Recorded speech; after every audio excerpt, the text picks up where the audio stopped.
bueno, deciros que Córdoba necesita también donativos, que hay gente que colabora con Córdoba a través de su trabajo, donando su trabajo, como es el caso de José Manuel, pero bueno, también aceptamos la colaboración altruista de otras personas. Decir que tenemos camisetas para quien esté interesado, puede ponerse en contacto con nosotros, con cualquier persona de Córdoba, para quien le interese tener una camiseta. Y luego pues organizamos más eventos durante todo este verano. Tenemos el evento del cine al fresco, que es todos los viernes en la sede, y aparte estamos organizando un concurso de fotografía, de fotocrítica, cuyo tema este año es la calle. Y bueno, ya hechas las presentaciones, ya os dejo con quien es el protagonista del evento de hoy, con José Manuel, que muchas gracias por colaborar con nosotros. Gracias a vosotros. Por supuesto, el privilegio es para mí poder estar aquí otra vez en esta actividad en la que, a pesar de lo que muchos se puedan pensar, muchos de los que no han venido, vamos a hablar de historias de la vida, aunque estemos en el cementerio. Vamos a hablar de historias que reposan en este lugar, porque realmente estamos en un archivo del recuerdo, en un archivo de la memoria de un pueblo, en este caso de Campo de Cristana, y sin duda hay un elemento fundamental en él, que son los epitafios, es decir, las inscripciones que se ponen sobre las lápidas para recordar a quienes fallecieron en su momento. Un cementerio es, como he dicho, un archivo de la memoria, pero también es un espacio de arte. Vamos a encontrar aquí muchas manifestaciones artísticas, todo ello siempre con la finalidad de perpetuar, lo que hemos dicho, el recuerdo o la memoria. ¿Qué vamos a contar en esta actividad? Pues vamos a contar algunas de las historias que ya están recogidas en el blog Cristana del Tiempo, pero en este caso la originalidad es que las vamos a contar in situ, en el lugar con el que realmente están más vinculadas. Uno, como me ha ocurrido a mí, puede recorrerse un cementerio 10, 100 o 1000 veces incluso, pero siempre va a seguir encontrando sorpresas. Y eso es lo que realmente me ha ocurrido a mí en este y en otros muchos cementerios. Únicamente lo importante es buscar qué nos quiere contar el cementerio, y nos quiere contar muchas cosas, porque los epitafios quieren hablar, las figuras, las estatuas nos van a transmitir sensaciones, evocaciones, y los símbolos nos quieren hacer llegar un mensaje. Se ponen epitafios en las sepulturas precisamente porque se quiere perpetuar ese recuerdo, porque se piensa que durante generaciones va a haber quien venga a leerlos y a enterarse de quién reposa en este lugar. Si no se quisiera hacer esto, realmente no se pondría ningún tipo de texto, si no se quisiera perpetuar el recuerdo, y no se gastaría dinero ni siquiera en ello. Un cementerio realmente es como un libro que hay que ir abriendo poco a poco y lentamente. Es como leer e interpretar el tiempo. Entonces, en esta actividad vamos a recuperar algunos de los temas que vimos el año pasado, ampliados, y además hemos incluido nuevas historias que espero que resulten de interés. Y, por supuesto, el hilo del que vamos a tirar para contar estas historias van a ser, como ya hemos dicho, los epitafios. Un lugar, además, en el que pasa muy desapercibida, no es un lugar secundario, curiosamente no tiene cruz, no tiene ningún símbolo, y yo jamás he visto flores, de ejecución muy cuidada. El texto dice únicamente Adolphe, por si alguien no lo... Luego al final podéis acercaros a verlo. Adolphe J. Goldenthal, 1878-1931. Y la pregunta es, ¿quién era Adolphe J. Goldenthal? Bien, del epitafio únicamente yo podría deducir dos cosas: que posiblemente era judío y que era de origen alemán. Así lo indica el apellido Goldenthal, el Valle del Oro. Gold, oro, es un compuesto que se encuentra en muchos apellidos judíos alemanes: Goldberg, Goldman, Goldschmidt. Posiblemente, bueno, pues el que fuera judío podría explicarnos la ausencia de la cruz, que en todo caso se hubiera esperado al menos la estrella de David, pero esto supongo que en el Cristana de los años 30, a principios de los años 30, era impensable. Iba a decir como casi también hoy, pero...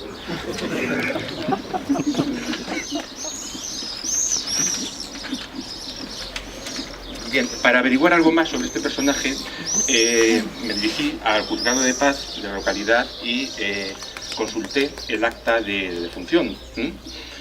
Es curioso que en este acta de defunción aparece inscrito con otro nombre, Abraham Goldenthal, pero sin duda se trata del mismo personaje y no hay duda de ello, de que es la persona que está aquí enterrada. Tiene difícil explicación, sin embargo, la discrepancia Adolphe J. del epitafio y Abraham del registro. Puede deberse a un error de la inscripción, a que hubiera una confusión a la hora de consultar la documentación del finado, o a un deseo quizá intencionado de su familia, puesto que parece ser que fue posible contactar con ella desde el ayuntamiento en aquel momento y fue ella quien costeó desde Rumanía esta sepultura. La inscripción del acta se hizo el día 9 a las 9 del día 21 de diciembre de 1931 en el ayuntamiento. Era el juez municipal Anfíono Ortiz Ramos y el suplente y el secretario Luis Parrilla Quintanar. Como ya he dicho, se inscribe como Abraham Goldenthal, de 53 años, natural de Rotosa, Rumanía. Provincia desconocida, como desconocidos eran también los nombres del padre y de la madre, y como domicilio accidental se le asigna la calle Don Bernardo Gómez número 5. Su profesión era viajante de ortopedia y era soltero. Y falleció a las 9:30 de la noche a consecuencia de una peritonitis. Curioso, dice que su cadáver habría de recibir sepultura en el cementerio civil de Cristana. Entonces quizá otro indicio más de que posiblemente era judío. La inscripción, puesto que él aquí no tenía familiares ni conocía a nadie, la hizo Teodoro Lucas Cuevas, mayor de edad, casado fondista, es decir, el propietario de la fonda en la que murió y vecino de Cristana. No he podido averiguar nada, ni siquiera identificar esta ciudad de la que dicen que era originario, Rotosa, en Rumanía. Sí he podido, en cambio, localizar una rama de la familia, de una familia judía de origen alemán, los Goldenthal, que vivían en Rumanía, más o menos por aquella época, en la ciudad de Iași. Sin embargo, hoy queda poco el rastro de aquella familia en Rumanía. La mayoría emigró a Estados Unidos. La mayoría, los pocos, se salvaron del genocidio nazi en la Segunda Guerra Mundial, puesto que hoy en Rumanía solamente quedan 6.000 judíos. En este contexto, por supuesto, es una tarea casi imposible seguir el rastro de la familia de Abraham o Adolphe Goldenthal en aquel país. Sin embargo, es aquí lo que nos queda de él, esta sepultura y bueno, este misterio del que creo que algo hemos podido desvelar. Starkey sentía una gran curiosidad por las costumbres y estampas típicas de La Mancha, y un ejemplo es esta descripción del funeral del criptanense Blas Moreno. Lo encontramos el primero en la parte central, Blas Moreno, Valencia. La descripción se encuentra en las páginas 422-423 de su libro Don Gitano, aventuras de un irlandés con su violín en Marruecos, Andalucía y en La Mancha, escrito originalmente en inglés en 1936. Dice así este texto en traducción de Antonio Espina. Un día en que estaba a la puerta de la taberna, esto ya en Cristana, vi un grupo de mujeres de luto con velos sobre la cara, que entraban en fila en la iglesia. Les seguí y me arrodillé detrás de ellas. Era un funeral por un vecino de Cristana de nombre Blas Moreno, que fue un gran personaje. Un tullido que estaba arrodillado a mi lado interrumpió sus plegarias para hablarme de Blas Moreno. Blas era el hombre más gordo que se había visto en Cristana, tan gordo que se habían encontrado con grandes obstáculos para meterle en su ataúd, que sin embargo era de gran tamaño. Un hombre rico, dijo mi interlocutor, propietario de una bodega, un hombre recto, cariñoso y de buen humor. Nadie le había oído jamás hablar mal de nadie. El funeral, sigue contando Starkey, resultaba impresionante, con sus dos largas filas de hileras de cirios colocados paralelamente al pie del altar. Los cirios que estaban al final tenían 6 pies de alto y 3 pulgadas de grueso, e iban disminuyendo de tamaño según se acercaban al altar, donde ya no tenían más que medio pie de altura. Delante del altar había un túmulo cubierto de terciopelo negro con un sombrío crucifijo encima. Arriba, en el coro, tocaban el órgano y 2 sacerdotes cantaban sus oraciones vestidos de negro y oro. Toda la concurrencia vestía de negro y se observaban abundantes crespones por todas partes. Y después continúa Starkey dando más detalles sobre Blas Moreno. Nos dice que en Cristana se le conocía con el apodo de Sancho. Era un negociante que se había enriquecido y normalmente se le podía ver en la bodega o en el casino, rodeado de un grupo de amigos y aduladores que aguardaban a que las perlas de su sabiduría saliesen de sus labios, según dice Starkey. Bien, así fue el funeral de Blas Moreno. Lo curioso es que encontramos también su esquela necrológica en el periódico ABC del día 30 de marzo de ese año. Nos dice que Blas Moreno falleció a los 69 años de edad, habiendo recibido los santos sacramentos y la bendición de su santidad. Y cita también a sus familiares, y lo vamos a encontrar a la mayoría aquí. Doña Manuela Melero García, creo que está la segunda, que era su esposa, su hija, doña Felisa, está también, su hijo político, Tomás López Montoro, sus hermanos, Julio, Jesús y Milagros, nietos, Herminia López Moreno, esa no está, Marina, Goya y Tomasín, bisnieta Herminia Ruiz López y demás parientes. Dice, el sepelio tuvo lugar el jueves en Campo de Criptana a las 4 de la tarde. Curiosa sepultura y un curioso epitafio, que es este que tenemos detrás, rogada a Dios por don José María Mateo Quintanar López Centro.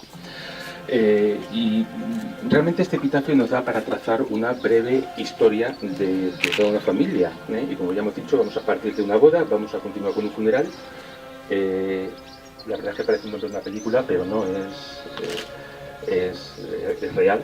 Seguiremos con el epitafio y vamos a acabar hablando de uno de los personajes más interesantes e influyentes de aquella época en Cristana y en Alcázar. Bien, comenzamos con la boda. El comienzo de la historia es una breve crónica que publicó el periódico provincial del Pueblo Manchego el 31 de marzo de 1914. En la sección de Ecos de Sociedad se daba noticia de un enlace matrimonial de postín. Era una boda en Madrid, aunque la novia y la familia de la novia eran cristanenses. Dice así la nota. En la iglesia parroquial de San Martín de Madrid se ha celebrado en el día de ayer el enlace matrimonial de la señorita Criptana Quintanar Funes con el ingeniero de minas don Julián Pacheco Talavera, que desempeña su cargo en la jefatura correspondiente de esta capital. Bendijo la unión nuestro amigo don Metodio Quintana, que es una errata por Quintanar, párroco de Santa Quiteria de Alcázar de San Juan. A todos enviamos nuestra felicitación y deseamos a la nueva pareja muchas felicidades. Y en efecto, Criptana Quintanar Funes era hija de José María Mateo Quintanar López Ucendo, fallecido en 1896, lo tenemos aquí en este epitafio, y de María Inocenta Funes Díaz Pintado. Y el párroco al que se refiere, Metodio Quintanar Funes, era hermano de la novia e hijo de de José María Mateo y de Inocenta. Bien, pues casi exactamente 2 años después de la boda fallecería la madre de la novia, y 20 años antes había fallecido el padre. Y también el periódico provincial El Pueblo Manchego, en este caso del 13 de marzo de 1916, recogería la noticia. La nota se envió desde Alcázar de San Juan, localidad en la que el hijo de la finada era el párroco y tenía por título Sentida manifestación de duelo. Veamos ahora qué dice el texto de esta crónica. Tan cristianamente como había vivido, falleció, según comuniqué, la señora doña María Inocenta Funes, madre de nuestro querido arcipreste doctor Quintana, otra vez una errata por Quintanar, y de su hermana doña Criptana, esposa del ingeniero de minas, señor Pacheco y Talavera. El entierro tuvo lugar en la tarde del jueves 9, siendo trasladados los restos mortales de la que fue modelo de madres cristianas al cementerio de la inmediata villa de Cristana, donde reposan los de su familia. Todo el clero de las parroquias y conventos de esta ciudad acompañó al cadáver hasta las afueras y fue por el de aquella villa conducido hasta el cementerio y cantado el oficio de sepultura. El elemento seglar compuesto de todas las clases sociales desfiló muy numeroso en una y otra población a pesar de la lluvia torrencial que duró toda la tarde, dando testimonio elocuente del afecto que profesan a nuestro querido párroco y familia y de su respeto hacia la bondadosa señora que Dios premia en su gloria. Muchos coches ocupados por personas de ambos sexos siguieron a la carroza fúnebre, figurando entre ellas los superiores de uno y otro convento con los hijos y sobrinos de la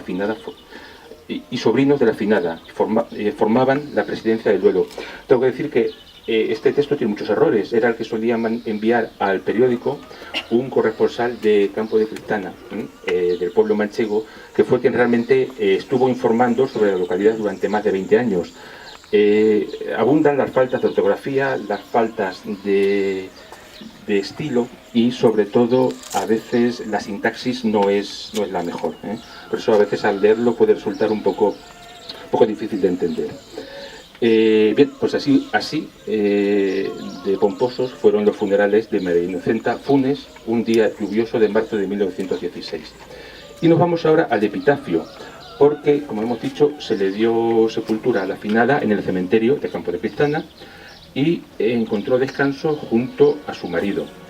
Bien, y ahí podemos ver el epitafio. Rogad a Dios por, que es una fórmula que se encuentra en muchas inscripciones de este tipo. Y al final encontramos una inscripción, un lema en latín: Domini timore ixerum dalitisque filis sanete mortuis sunt, y después abreviado. Hay que hacer algunas observaciones, porque realmente para entender el texto primero hay que darse cuenta de que hay algunos errores. En primer lugar, hay algunos errores sobre todo porque la familia entregaría al encargado de hacer la inscripción el texto en papel, escrito en papel a mano. Y posiblemente quien iba a hacer la inscripción, quien iba a tallar la piedra, no lo entendió muy bien. Entonces encontramos en la primera palabra, el primer error, encontramos domni en lugar de domini, falta una i, el genitivo singular de dominus, señor. Lo que resulta especialmente desconcertante es en la segunda línea, ese sanete, sanete, sí. Realmente es un error por sancte. Aquí hubo una confusión entre una E y una C. Sancte, piadosamente. Y la fórmula final, posiblemente ese C-I-C-H-S-P, hay que interpretarlo como credentes in Christo spem posuerunt. Así pues, la traducción podría ser: con el temor del Señor vivieron, y con sus hijos ya mayores, literalmente dice educados o criados, murieron piadosamente, creyentes, en Cristo pusieron su esperanza. La expresión esta, timor domini, es un motivo que aparece muchísimo en los textos bíblicos, y puede que realmente el más conocido sea el que encontramos en el Salmo 110:10. El initium sapientia et timor domini, es decir, el comienzo o principio de la sabiduría es el temor del Señor. Y aquí, en esta sepultura, vemos cómo este epitafio permanece impertérrito desde hace casi 100 años. Bien, y ahora dejamos el epitafio principal y nos vamos al frontal de la sepultura, porque esto sí que realmente pasa muy desapercibido. Y está allá abajo. Y vemos que encontramos otra inscripción, M-I-S-R-D-R, o sea, el muy ilustre señor doctor Don Metodio Quintanar Funes. Por supuesto, es el hijo de los finados, de José María Mateo y de Inocenta Funes, él mismo que ofició la boda de su hermana en 1914.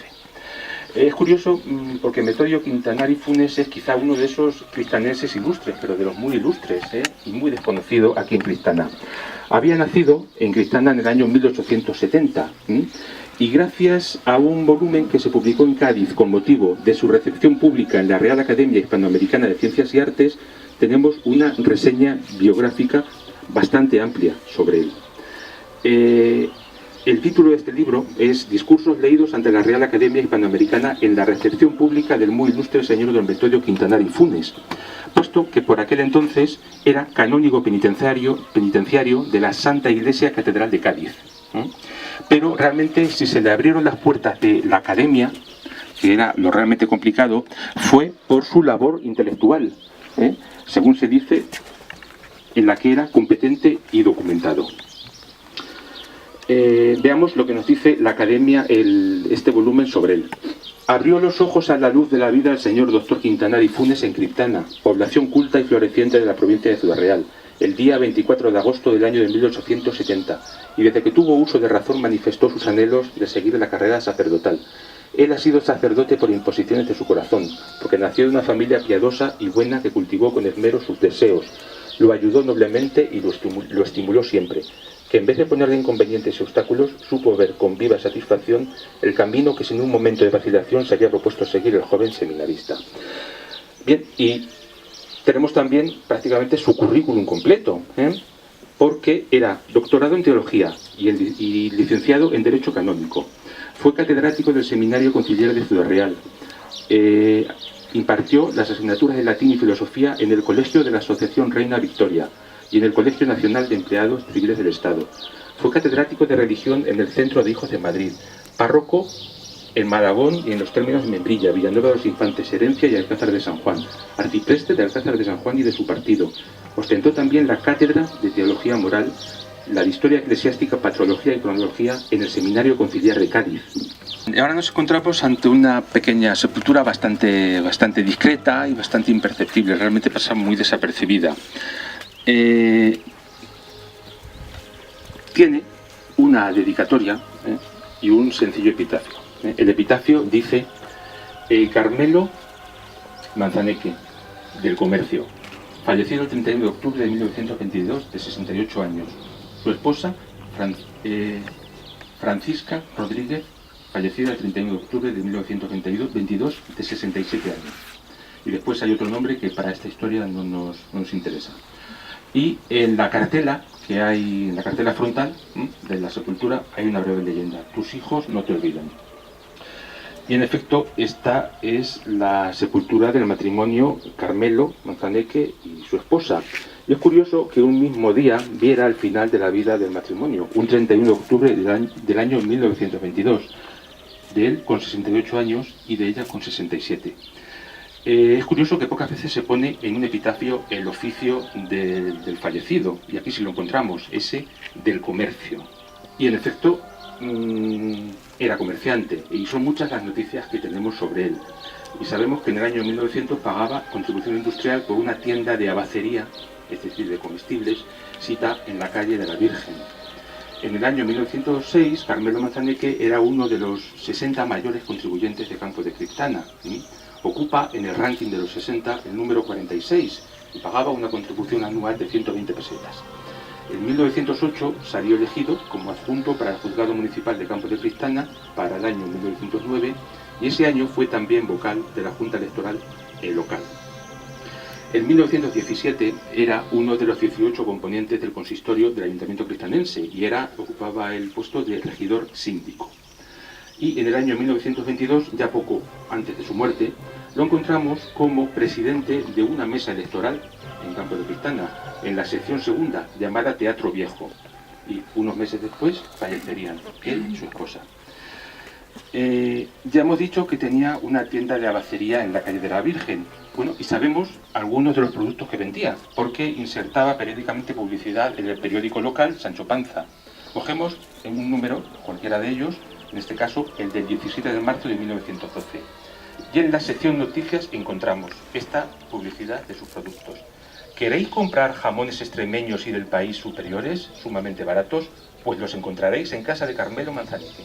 3 pesetas kilo por piezas enteras de todos tamaños y 3,50 pesetas kilo al detalle.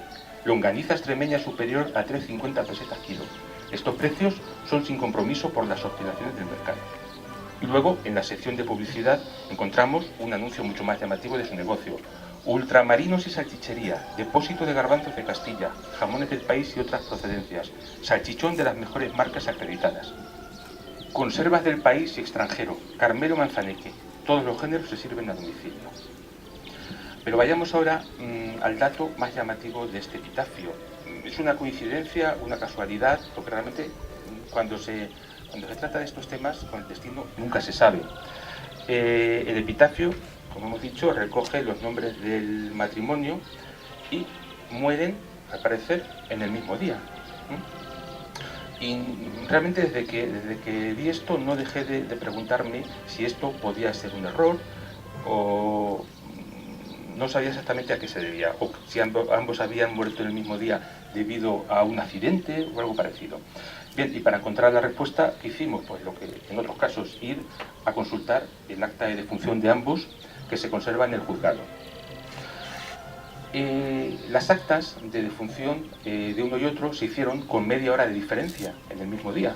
El acta de Francisca a las 9 de la mañana del día 1 de noviembre de 1922 y la de Carmelo a las 9:30 del mismo día, ante el mismo juez municipal, Jesús Jiménez Casero, y ante el secretario suplente, Luis Parrilla Quintanar.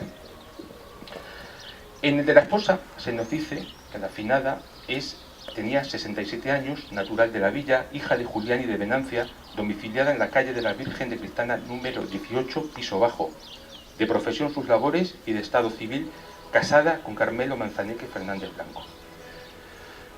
Y vamos ahora al acta de defunción de este. Tenía en el momento de su muerte 68 años, era natural de la villa, hijo de Isidro y de Rosa, tenía el mismo domicilio que el anterior y de profesión el comercio. Pero curioso, ya se especifica que era viudo de Francisca Rodríguez Olmedo. De ella hemos visto que estaba casada, no que fuera viuda. Tenía 9 hijos en el matrimonio: Isidro, Concepción, Carmen, Julián, Antonia, Francisco, Juliana, Venancia y María. Esta última difunta y todos los otros mayores de edad y residentes en la población. Es interesante lo que he dicho antes, que respecto a él se dice en el acta de defunción que ella era viudo, lo que por supuesto nos indica que no hay duda de que había fallecido ella antes que él, por poco tiempo, pero había fallecido ella antes. En este caso, Francisca había muerto el día 31 de octubre de 1922 a las 14 horas, a consecuencia de una degeneración grasa de corazón. Y en cambio, en el acta de él se nos dice que murió el mismo día, pero a las 15 horas, es decir, 1 hora después. Ya era, por tanto, como bien dice el acta, viudo, y falleció de una embolia cerebral, según constaba en certificación facultativa. Bien, pues quizá por el disgusto, la desazón que le produciría la muerte de su mujer. Realmente esto es una muerte por amor, No lo sabemos, pero es lo más probable. Se especifica también quién fue el compareciente para la inscripción del acta de defunción. En ambos casos fue José María Bastante Angulo, mayor de edad, casado, carretero y natural y vecino de la villa, que era hijo político de los finados. Nos situamos en el año 1849 y en ese año la parroquia de Campo de Cristana, con el título de Nuestra Señora de la Asunción, estaba atendida por un párroco, 2 tenientes, 23 presbíteros, un subdiácono y más personal que no se especifica. Curioso que era por aquellos años precisamente cuando se estaban empezando a desmantelar las posesiones y propiedades de la Iglesia en España, y Campo de Cristana no fue la excepción. Todo ello a causa de la desamortización. Las consecuencias afectaron no solo a la pérdida de patrimonio histórico y cultural, sino también a la imposibilidad de mantener el personal de las parroquias y de los conventos. Y así, de ser próspera y rica, con capacidad para autofinanciarse, la Iglesia española pasa a la pobreza, tanto que en algún momento ni siquiera tiene capacidad para mantener a sus propios miembros. Y tenemos un ejemplo muy claro en el párroco de Cristana por aquel entonces, que era Agustín Blasco y Hernández, que se queja amargamente en el año 1875 de la situación de pobreza extrema en que vivía, tanto que se vio obligado a vender una apreciada colección de medallas y monedas antiguas que poseía. No era esta situación de pobreza, sin embargo, la de todos los presbíteros de la parroquia cristanense por aquel tiempo. Por ejemplo, en el año 1878 encontramos algunos de ellos citados en las listas de electores, de contribuyentes.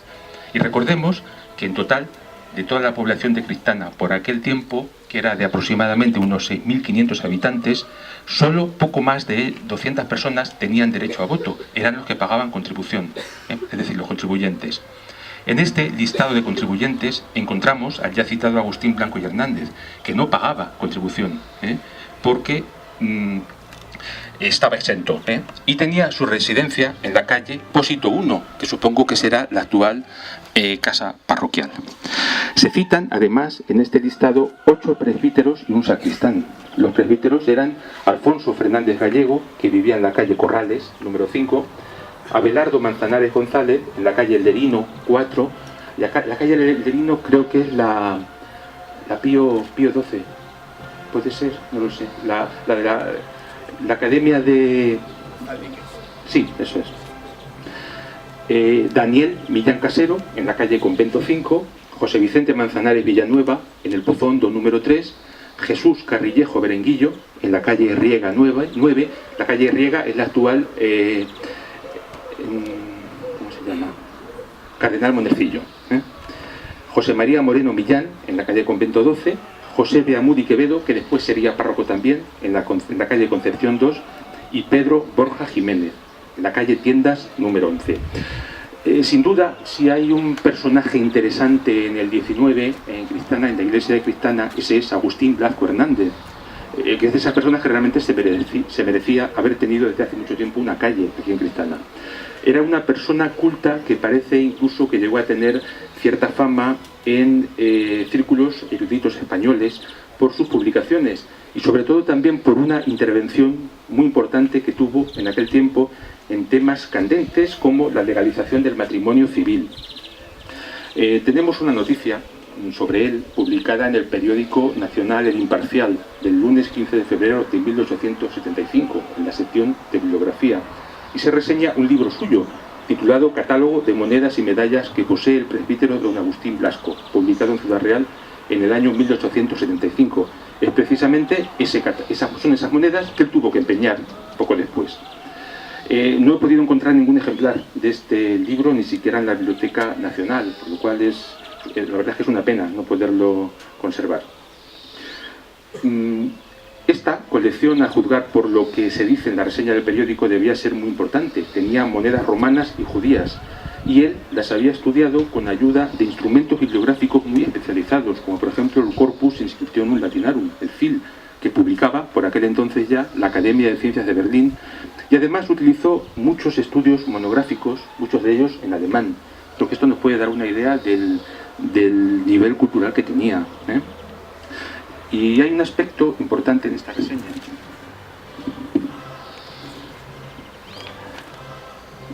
que nos ilustra sobre lo que hemos dicho antes, la situación de estrechez en el que vivía, sobre todo porque después de la desamortización era la administración quien se encargaba de pagar a los sacerdotes, pero el sueldo no siempre llegaba a tiempo. Entonces Agustín Blasco tenía a su cargo a su madre, y en 1865 al parecer la situación era completamente insostenible, y por ello tuvo que verse obligado a empeñar su colección. Además de epigrafista y numismático, Agustín Blasco también fue un conocido filólogo, y incluso llegó a publicar una gramática de la lengua portuguesa y algunos estudios sobre inscripciones hebreas. Algunos años después, en 1878, lo vamos a encontrar volcado en la parroquia de Campo de Cristana en la celebración de la memoria del Papa Pío IX, recién fallecido, a juzgar por lo que se dice en una referencia en el periódico El Siglo Futuro del 20 de febrero de 1878. Precisamente ese día comenzaría el papado de León XIII, que duraría hasta 1903. Podríamos pensar que la vida de un párroco cristanense en aquel tiempo transcurría tranquila y plácidamente, haciendo sus obligaciones litúrgicas y atendiendo su iglesia. Es una impresión falsa.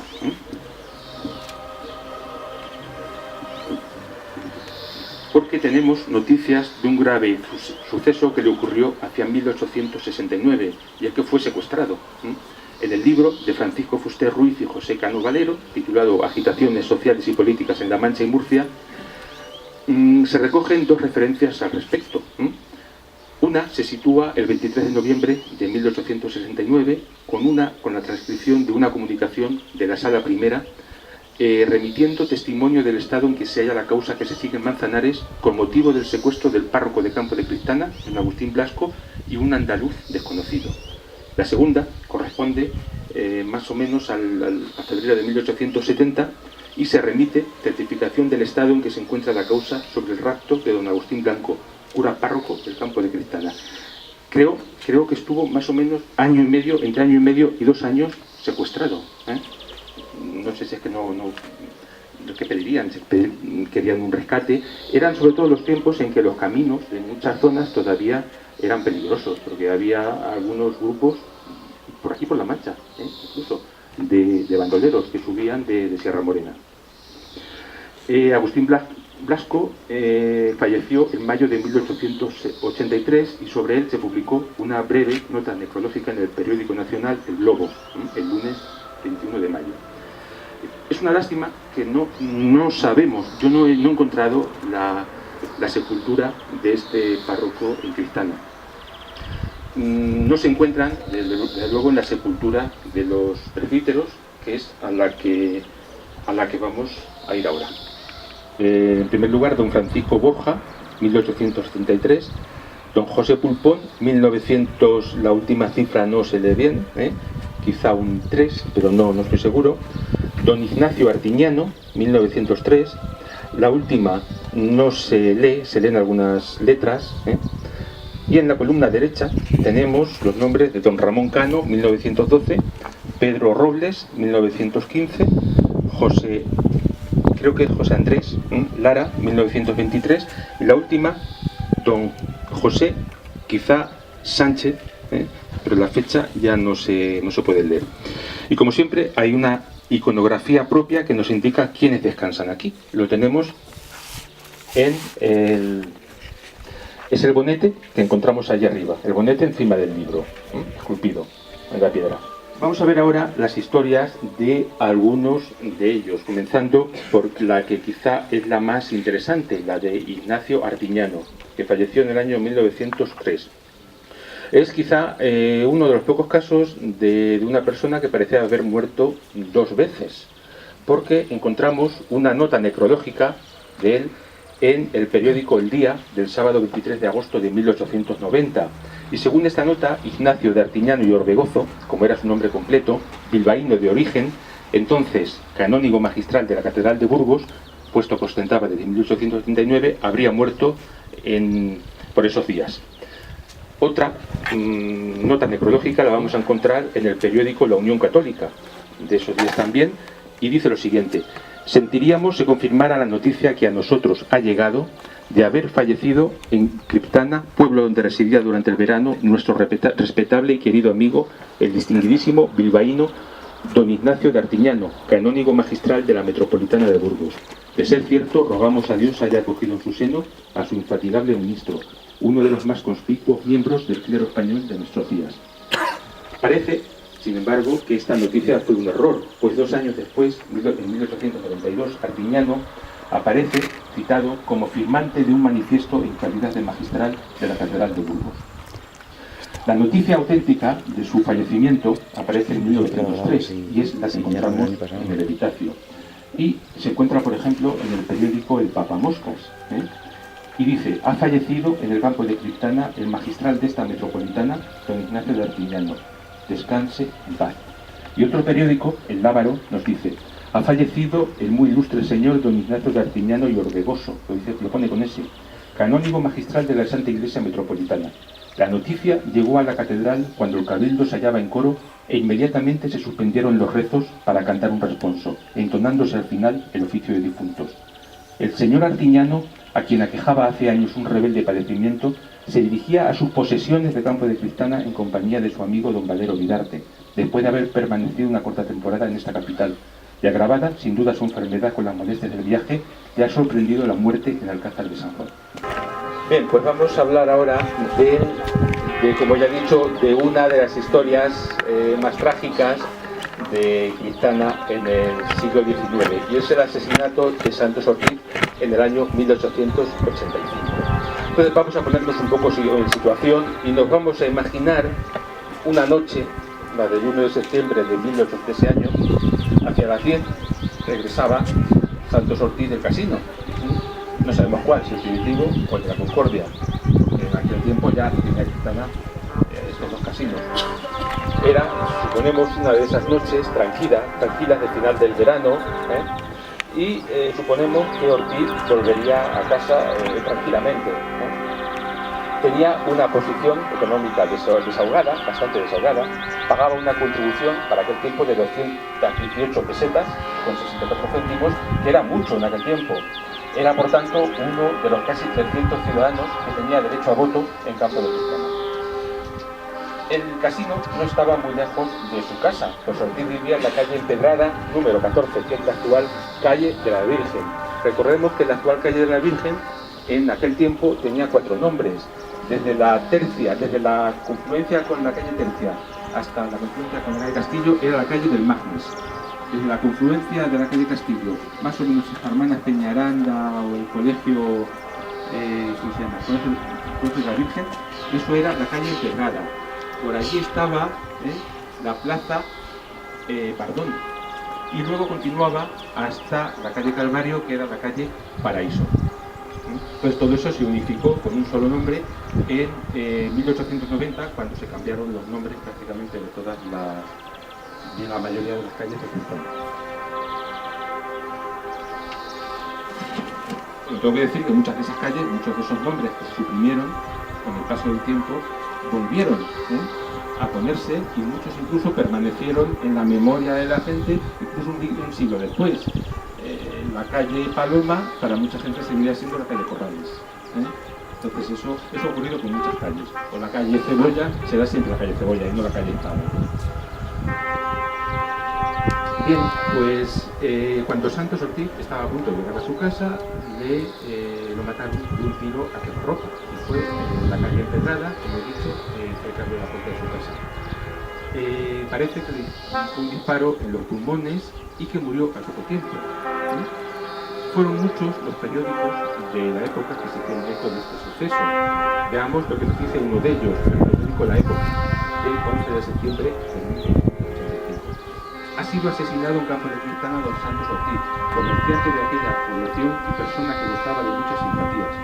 El asesino esperó al señor Ortiz al regresar del casino a su casa por un callejón que había de cruzar y al efectuarlo a las 10 de la noche le disparó un tiro a quemarropa que le produjo la muerte a los pocos momentos.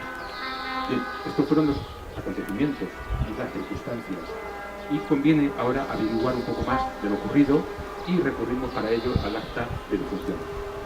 Se hizo en la mañana del día 2 de septiembre de 1885 a las 11. Era el juez Justo Alonso y el secretario Juan de Dios Villoslada y comparecía un vecino suyo, Jesús Ortiz y Leal, que veremos que aparecerá posteriormente más veces. Según el acta, Santos Ortiz era natural de Cristana, tenía en el momento de su muerte 38 años y era propietario. Había fallecido a las 11 de la noche del día 1 de septiembre, siendo el lugar del suceso la puerta de su casa. La muerte se produjo a consecuencia de una herida penetrante del estómago. El periódico nos había dicho que había sido en los pulmones. Del estómago por arma de fuego, según prescripción facultativa. Santos Ortiz estaba casado con Micaela Carrasco y Ramos, que también aparece en el epitafio. Mayor de edad y de ocupación la de su sexo. Y tenía el matrimonio 5 hijos, llamados Lina, Honoria, Avelino, José, Gregorio y Santos, que viven en compañía de su madre, según dice el acta. Santos Ortiz era hijo legítimo de José Ortiz, también natural de la villa, ya difunto por aquel entonces, y de Gregoria Quintanar, viuda. Ortiz murió sin hacer testamento y, como en muchos casos, siempre dice que se debía dar sepultura a su cadáver en el cementerio de la Concepción. Los testigos de la redacción del acta fueron Matías Olivares, que era el alguacil, y Juan Manuel de la Guía. Bien, estos hechos alimentaron por un tiempo la crónica negra de la prensa española. Incluso se encuentran artículos en periódicos de Galicia, de Asturias, del País Vasco, de Cataluña, por toda España. Quizá uno, el más interesante, la nota más interesante nos la ofrece el Boletín Oficial de Avisos de Madrid del lunes 7 de septiembre. Y es curioso que este artículo se publica antes que los de otros periódicos y recoge más detalles que nosotros vamos a encontrar. Y nos dice así: un crimen terrible se ha cometido en Cristana, pueblo de Ciudad Real. Días pasados, a las 10:30 de la noche, se oyó una detonación en la calle Encerrada causada por un arma de fuego. A los pocos momentos se oyeron gritos y ayes lastimeros que pusieron en movimiento al vecindario. El primero que llegó al sitio de la ocurrencia fue Jesús Ortiz, que antes hemos visto que había sido el testigo en la redacción del acta, el que al ver un hombre herido y pidiendo socorro fue a dar aviso a la autoridad, la que se personó al punto acompañada del médico señor Tirado y del coadjutor a la parroquia en el sitio del siniestro, en donde ya estaban un sinnúmero de personas. Reconocido el agredido resultó ser el señor Santos Ortiz Quintanar, y de tanta gravedad que falleció a los 35 minutos, habiendo antes recibido los sacramentos y declarado quien fuera el autor del crimen que su persona se había cometido. Pero tuvo tiempo todavía de delatar el decir que había sido el asesinato. Como ya hemos visto, el primero que llegó al lugar fue Jesús Ortiz Leal, y él fue también quien actuó de testigo en la redacción del acta.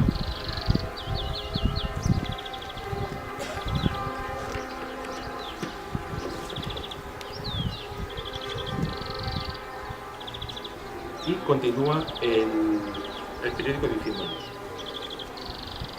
sobre, en este caso, sobre el agresor al que había delatado Santos Ortiz. Dice: a las 5 de la tarde de anteayer el agresor fue conducido a la cárcel del partido. El crimen tiene la circunstancia agravante de haberse cometido sin dar lugar a la defensa, pues el agresor no hizo más que llamar al desgraciado señor Ortiz y al volverse para responder le descargó a quemarropa, traspasándole el proyectil uno de los pulmones. Ahora nos habla de los pulmones y el acta dice el estómago. El difunto deja en la mayor orfandad a su esposa y 5 hijos, el mayor de 12 años. El señor Ortiz era una excelente persona, que después de grandes desvelos había conseguido hacer una regular fortuna, siendo tal la bondad de su carácter y belleza de sentimientos que le habían conquistado las generales simpatías. Y así se probó en el acto de su enterramiento al que asistió, un error por asistieron, más de 600 personas. Y sabemos quién fue este asesino, lo sabemos por nombre y apellido, se llamaba Fernando Sánchez Quintanar Ucendo y fue acusado oficialmente del homicidio. Se le seguía un expediente en el juzgado del Alcázar de San Juan y un anuncio en el boletín oficial de la provincia de Ciudad Real del 1 de junio de 1831 ordenaba el embargo de su casa para hacer frente a las responsabilidades en que había incurrido por su crimen. Se advierte sobre su casa de que no existía título de propiedad, tampoco aparecía en el registro de la propiedad. Esto era lo que se realizaba en aquella época, prácticamente la mayoría de las casas estaban sin escribir. Se describe así la casa.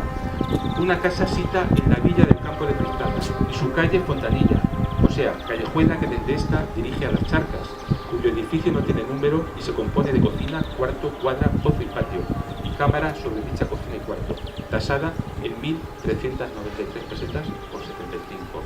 Es decir, la casa estaba situada en el recodo que hacía antes la calle Fontanilla, que ya no lo hace porque la calle se extendió hacia la carretera, más o menos donde había una imprenta, por esa zona debía estar la casa.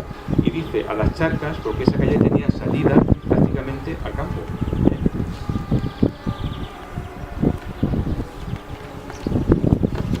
Bien, pues aquí acaba la historia de Sánchez Ortiz. Se puede ver el epitafio aquí, en el que está él y su esposa, que le sobrevivió bastantes años. El sacador de tumbas no se llevaba muertos, pero sí que se llevaba sus objetos de valor, trajes, joyas y todo lo que podía encontrar. Bien, así nos lo relata una noticia que se publicó en el periódico de Gijón, El Principado, el viernes 28 de julio de 1911, y se titulaba Los crímenes de un sepulturero. Bien, antes de leerlo, quizá conviene crear un poco de ambiente, porque claro, hoy estamos en un día de sol, no, ayer sí, en un día claro, de día, pero tendríamos que imaginarnos quizá un ambiente más parecido al de las noches lúgubres de Canal Sur, un camposanto, el camposanto en la oscuridad, en el silencio de la noche, quizá con niebla, una niebla que va cubriendo el mar interminable de sepulturas, las cruces apenas se pueden ver en la niebla. Quizá aquí en la mesa es un poco difícil el ulular de algún ave, algún sonido de algún lobo, cosas de estas, pero aquí es un poco raro, pero bueno.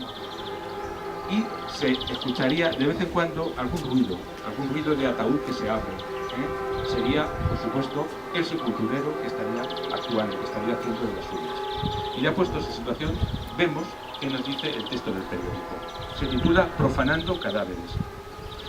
Y dice así: un rumor público que circuló con insistencia entre los vecinos de Cristana acusaba al sepulturero de ese pueblo de desenterrar los cadáveres para despojarlos de las rocas y objetos de valor que más tarde revendía entre la gente de los alrededores. Recientemente se enterró a un individuo de conocida familia de la localidad, apareciendo a los pocos días en traje donde fue amortajado en poder de un labriego de estas inmediaciones.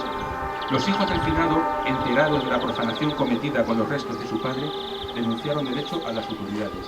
Estas ordenaron detener al sepulturero, que ya confesó su crimen.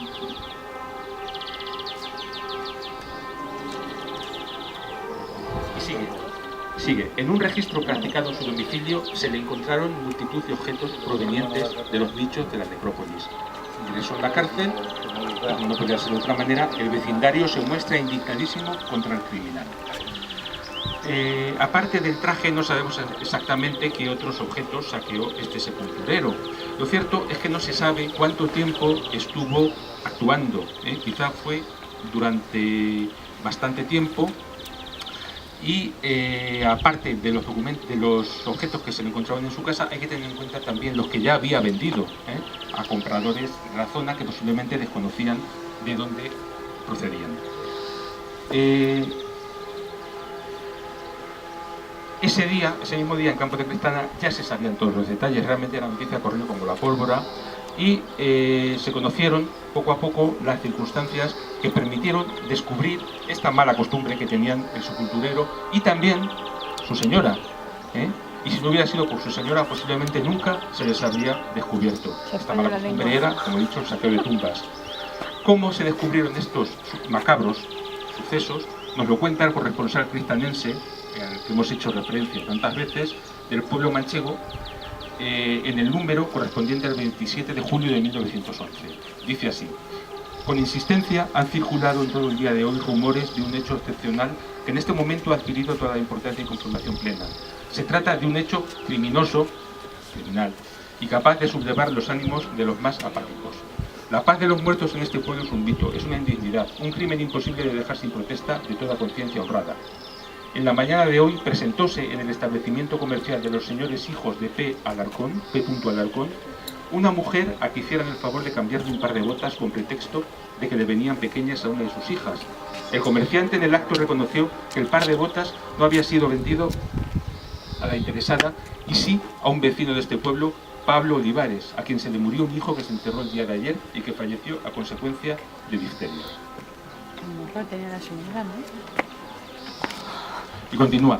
Las sospechas de que el hecho envolvía un delito hicieron que se pusiera en conocimiento de las autoridades, quienes empezaron a practicar las oportunas diligencias que han dado por resultado averiguar que las botas procedían del cadáver del diftérico fallecido, que obraban en poder de la mujer que quería cambiarlas y que era la esposa del sepulturero, por haber robado al dicho difunto el propio enterrador y conserje del cementerio, y ahora dice el nombre, Patricio Díaz Ellín, según confesión propia ante las autoridades, que en la averiguación de la verdad pusieron a contribución su actividad hasta llegar a este resultado.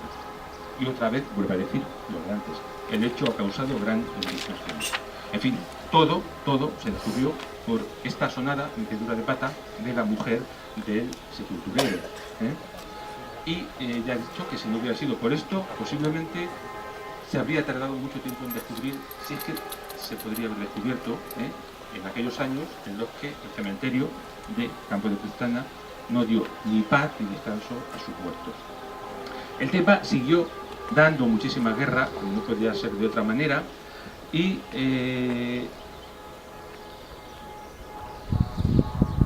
se sospechaba, de luego, que había algo más que una simple metedura de pata de la esposa. Sencillamente es que era su cómplice, no es que ella desconociera de dónde procedían las botas, era la cómplice del saqueador, de su marido.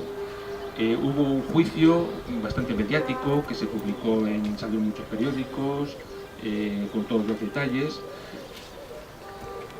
Y tenemos alguna noticia de cómo fueron algunos detalles de aquel juicio, aunque no he logrado encontrar cuál fue el veredicto.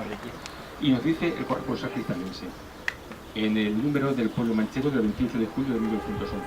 Ampliando mi correspondencia de ayer respecto a este particular, diré que se ha confirmado plenamente cuanto dije.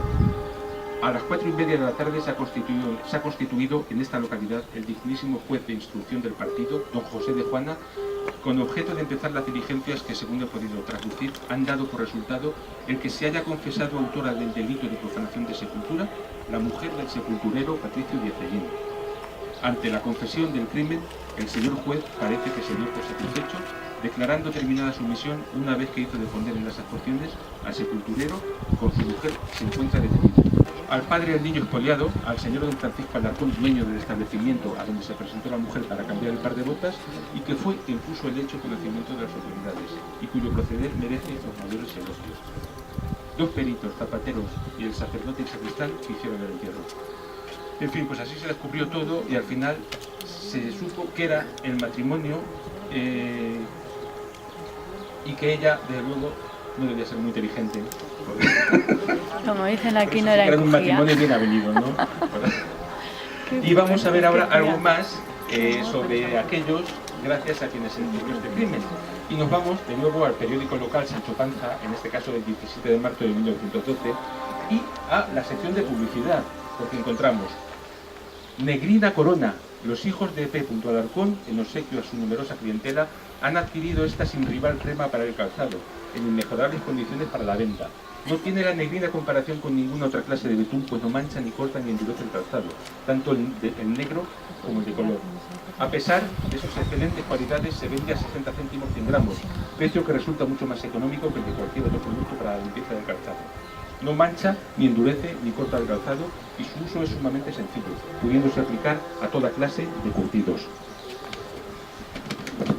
Y ahora nos dice dónde estaba situada esta zapatería, en la calle de Alfonso XII, número 15, es decir, en la calle Murcia. Bien, pues fue precisamente esta zapatería en la que aproximadamente un año antes, en julio de 1911, se había presentado la mujer de ese culturero para cambiar unas botas porque le venían pequeñas a sus hijas. El que fuera un diftérico no tenía importancia. El comerciante, por supuesto, reconoció las botas, reconoció que se las había vendido a otro vecino del pueblo, a Pablo Olivares, que eran para su hijo, que había fallecido y había sido enterrado el día antes. Y gracias a esto se descubrió aquella espeluznante y terrorífica historia del saqueador de tumbas, por así decirlo, de Campo de Quintana y de su mujer. Y aquí acaba este paseo por el cementerio. Muchas gracias a todos por su atención.